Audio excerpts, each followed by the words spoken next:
உலக தமிழ் மக்களுக்கு வணக்கம்.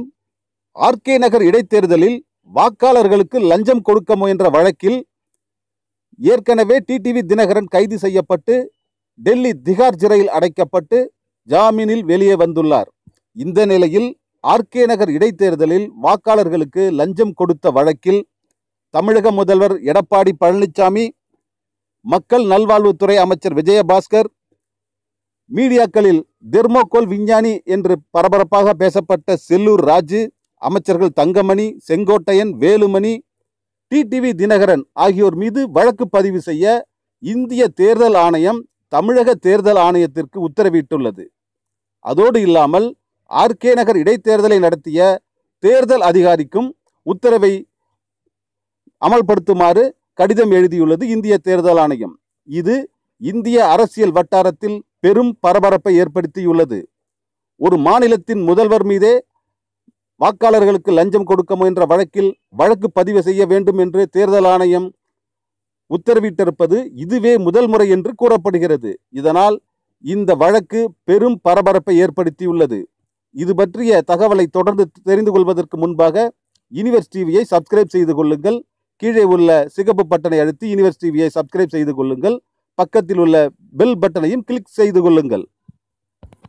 தமிழ்நாட்டின் சென்னையைச் சேர்ந்த வழக்கறிஞர் வைரக்கண்ணன் என்பவர் இந்திய தேர்தல் ஆணையத்திற்கு தகவல் அறியும் உரிமை சட்டத்தின் மீது ஒரு கேள்வியை எழுப்பியிருந்தார். சட்டப்படி அவர் கொடுத்த அந்த புகாரில் வாக்காளர்களுக்கு லஞ்சம் கொடுத்த வழக்கில் ஆர்கே நகர் இடைத்தேர்தலில் என்ன நடவடிக்கையை தேர்தல் ஆணையம் எடுத்திருக்கிறது என்று அவர் கேள்வி எழுப்பியிருந்தார். இதற்கு அதிகாரப்பூர்வமாக இந்திய தேர்தல் ஆணையம் அவருக்கு பதில் அனுப்பியிருக்கிறது.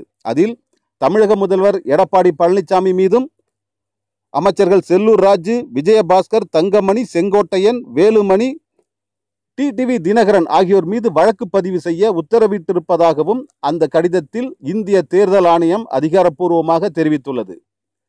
இதனால் இவர்கள் மீது இதுவரை வழக்கு பதிவு செய்யாதது ஏன் என்று வழக்கறிஞர் வைரக்கண்ணன் சென்னை நீதிமன்றத்தில் வழக்கு தொடுத்து உள்ளார். இதனால் இந்த வழக்கு பெரும் பரபரப்பை ஏற்படுத்தியுள்ளது. இது பற்றிய விசாரணை விரைவில் நடக்க வேண்டும் என்று அவர் மீண்டும் ஒரு வழக்கை பதிவு செய்துள்ளதாக கூறுகிறார்கள்.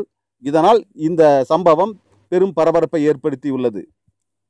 தேர்தல் ஆணையத்தின் உத்தரவை தொடர்ந்து தமிழக முதல்வர் எடப்பாடி பழனிசாமி மீது வழக்கு பதிவு செய்யப்பட்டால் தமிழக ஆட்சிக்கு ஆபத்து ஏற்படக்கூடிய சூழ்நிலை உருவாகியுள்ளது.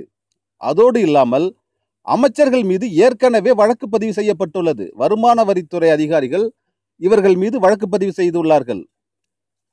இப்படிப்பட்ட சூழ்நிலையில் இந்த வழக்கில் தமிழக முதல்வர் மீது ஏன் வழக்கு பதிவு செய்யவில்லை என்று சிபிஐ விசாரணை கோரவும் முடிவு செய்திருப்பதாக கூறுகிறார்கள்.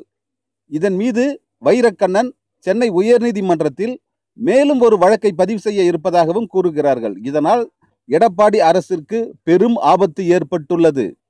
என்ன நடக்கும் பொறுத்திருந்து பார்ப்போம். யூனிவர்ஸ் டிவியை சப்ஸ்கிரைப் செய்து கொள்ளுங்கள். கீழே உள்ள சிகப்பு பட்டனை அழுத்தி யூனிவர்ஸ் டிவியை சப்ஸ்கிரைப் செய்து கொள்ளுங்கள். அருகில் உள்ள பெல் பட்டனையும் கிளிக் செய்து கொள்ளுங்கள்.